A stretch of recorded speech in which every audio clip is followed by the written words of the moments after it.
la crisis que estamos viviendo: huracanes, terremotos, incendios, pandemia. Necesitamos un mensaje a nuestro corazón.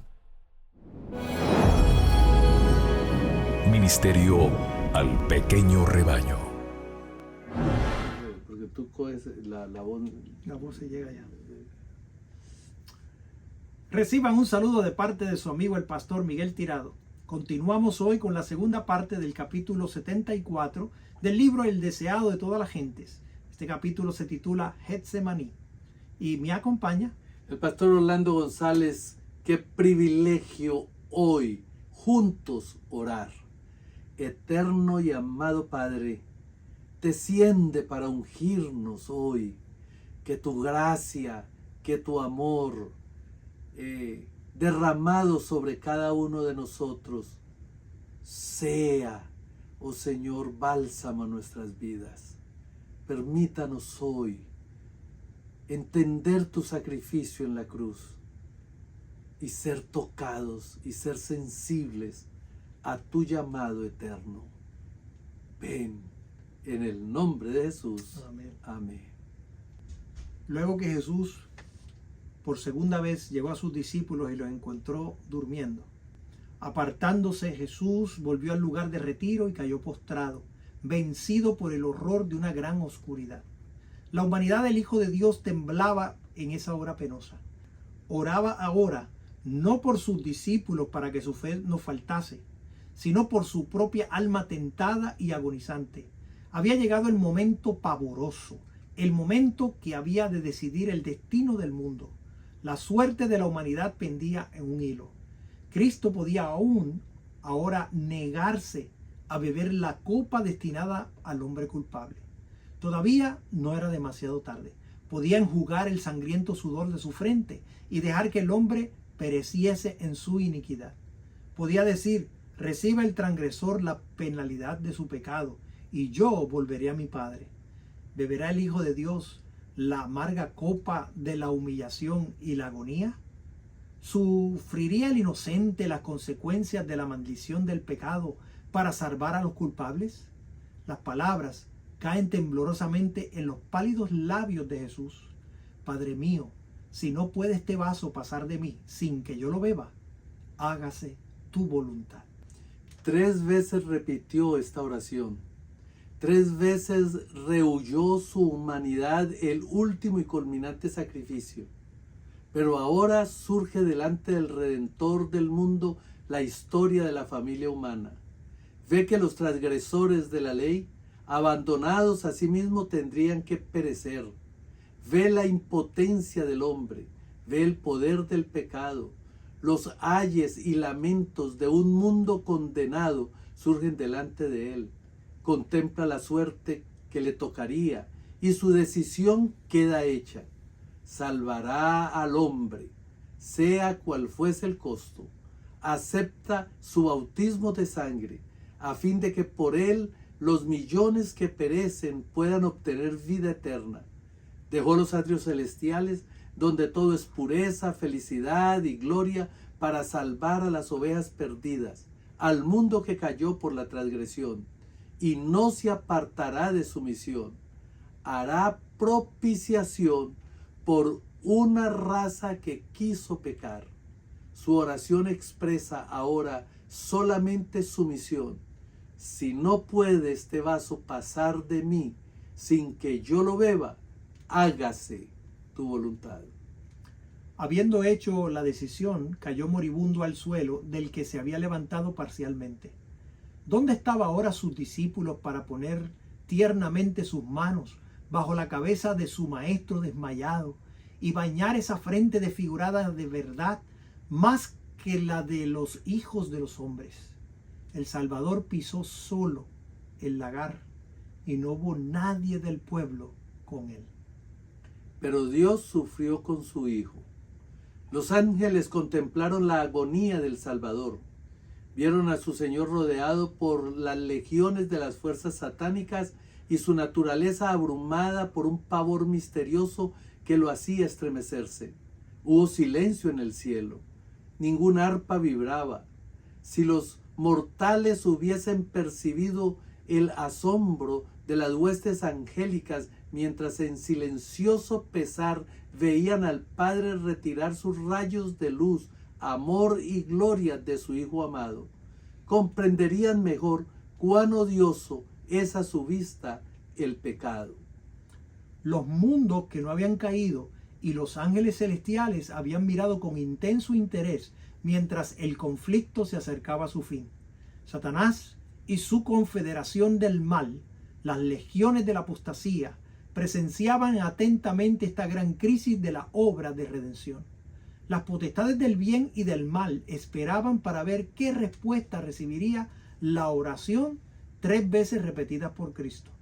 Los ángeles habían anhelado llevar alivio al divino doliente, pero éste no podía ser. Ninguna vía de escape había para el Hijo de Dios. En esa terrible crisis, cuando todo estaba en juego, cuando la copa misericordiosa temblaba en la mano del doliente, los cielos se abrieron. Una luz resplandeció en medio de la tempestuosa oscuridad de esa hora crítica, y el poderoso ángel que está en la presencia de Dios, ocupando el lugar del que cayó Satanás, vino al lado de Cristo.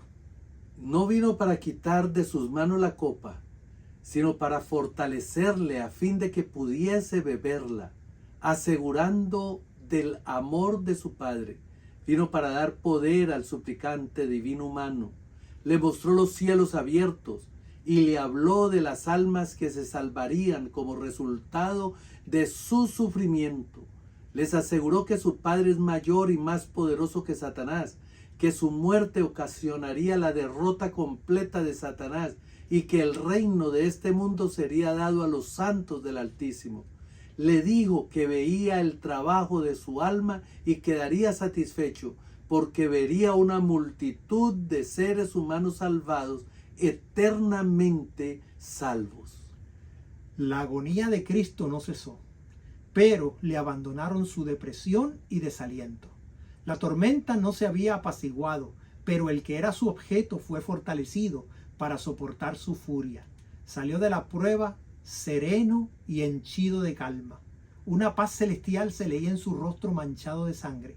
Había soportado lo que ningún ser humano hubiera podido soportar, porque había gustado los sufrimientos de la muerte por todos los hombres. Los discípulos dormidos habían sido despertados repentinamente por la luz que rodeaba al Salvador. Vieron al ángel que se inclinaba sobre su maestro postrado. Le vieron alzar la cabeza del Salvador contra su pecho y señalarle el cielo. Oyeron su voz con la música más dulce que pronunciaba palabras de consuelo y esperanza.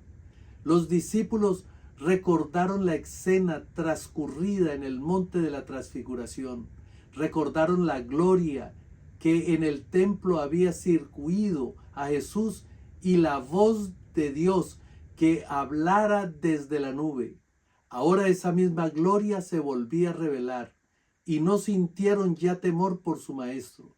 Estaba bajo el cuidado de Dios y un ángel poderoso había sido enviado para protegerle. Nuevamente los discípulos cedieron en su cansancio al extraño estupor que los dominaba. Nuevamente Jesús los encontró durmiendo. Mirando tristemente dijo: dormid ya y descansad. He aquí ha llegado la hora, y el Hijo del Hombre es entregado en manos de pecadores. Aún mientras decía estas palabras, oía los pasos de la turba que le buscaba, y añadió: levantaos, vamos, he aquí ha llegado el que me ha entregado. No se veían en Jesús huellas de su reciente agonía cuando se dirigió al encuentro de su traidor. Adelantándose a sus discípulos dijo: ¿a quién buscáis? Contestaron: a Jesús Nazareno. Jesús respondió: yo soy. Mientras estas palabras eran pronunciadas, el ángel que acababa de servir a Jesús se puso entre él y la turba. Una luz divina iluminó el rostro del Salvador y le hizo sombra una figura como de paloma. en presencia de esa gloria divina, la turba homicida no pudo resistir un momento. Retrocedió tambaleándose. Sacerdotes, ancianos, soldados y aún Judas cayeron como muertos al suelo. El ángel se retiró y la luz se desvaneció. Jesús tuvo oportunidad de escapar, pero permaneció sereno, dueño de sí. Permaneció en pie como un ser glorificado en medio de esta banda endurecida, ahora postrada e inerme a sus pies. Los discípulos miraban mudos de asombro y pavor. Pero la escena cambió rápidamente. La turba se levantó. Los soldados romanos, los sacerdotes y Judas se reunieron en derredor de Cristo. Parecían avergonzados de su debilidad y temerosos de que se les escapase todavía.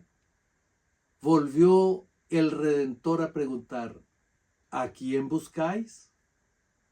Habían tenido pruebas de que Él estaba delante de ellos, era el Hijo de Dios, pero no querían convencerse.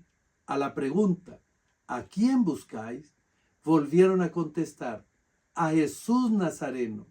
El Salvador les dijo entonces: os he dicho que yo soy, pues si a mí buscáis, dejad ir a estos, señalando a los discípulos.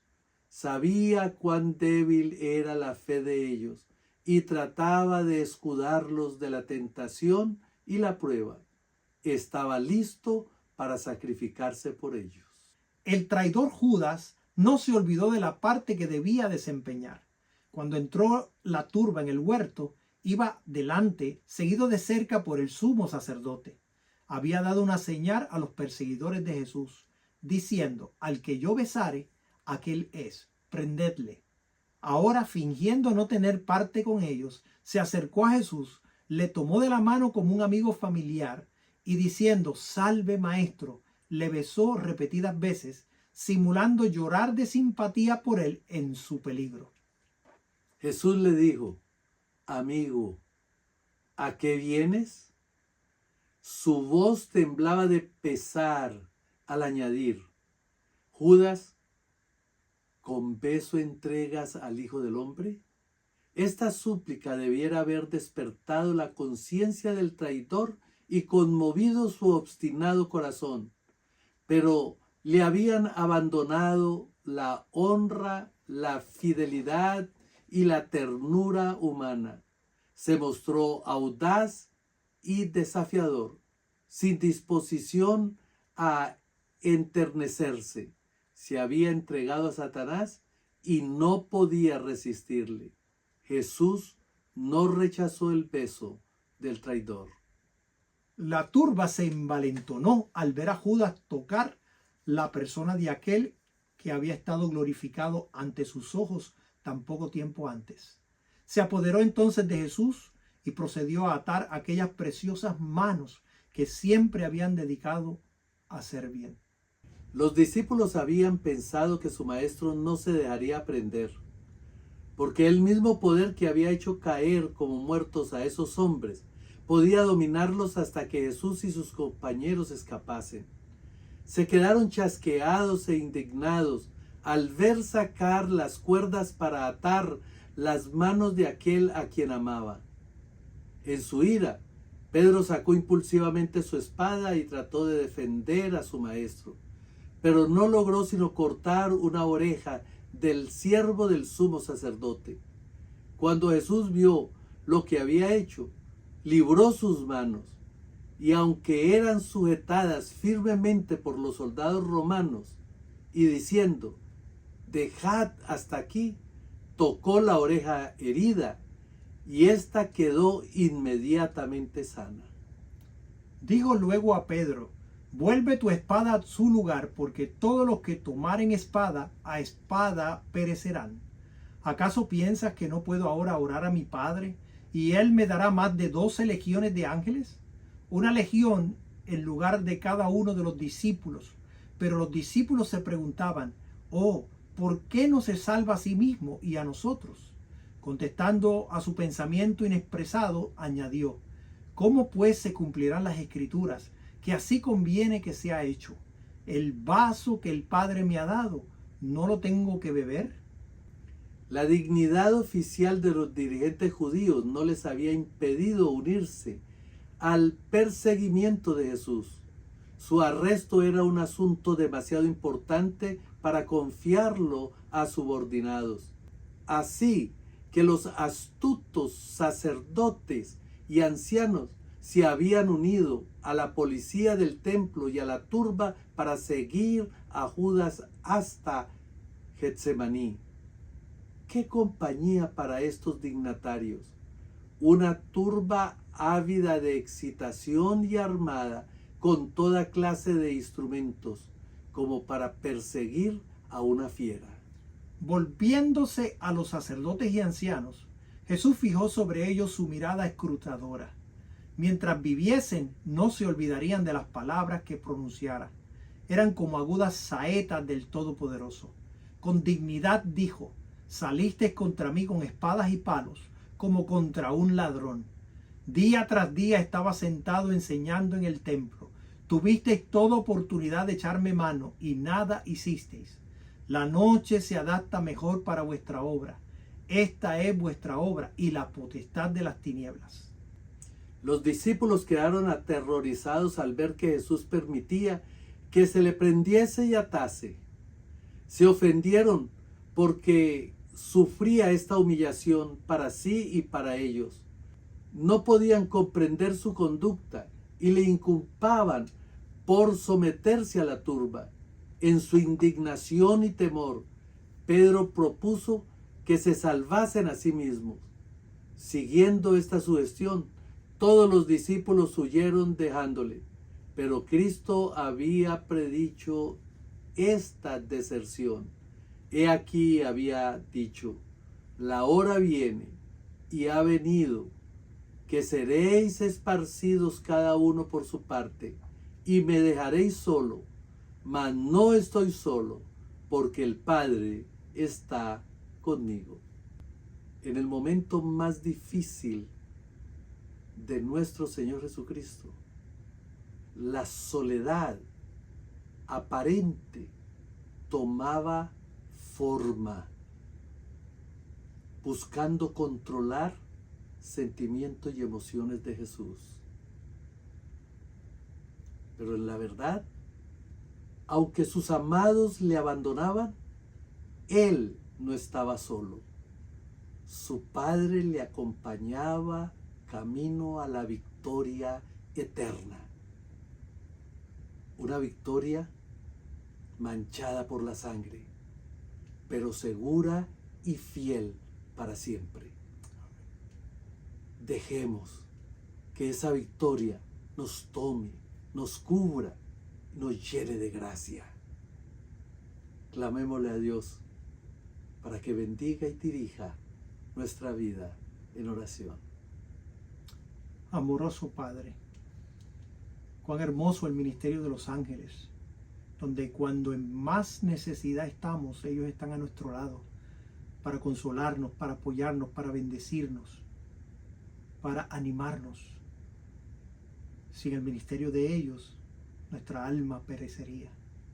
Y el ejemplo de Jesús en el Getsemaní es un ejemplo para cada uno de nosotros, que cuando más angustiado estemos, nuestro Padre Celestial enviará ángeles poderosos para socorrernos. Señor, gracias por tal ministerio, gracias por el ministerio de Jesús, estar dispuesto a entregar su vida. Permítenos estar siempre orando y velando para que no nos desanimemos cuando vengan las pruebas. Te agradecemos en el nombre de Jesús. Amén. Amén. Te invito a compartir este mensaje con tus amigos. Esto ha sido un mensaje al pequeño rebaño. Dios te bendiga. Bendiciones.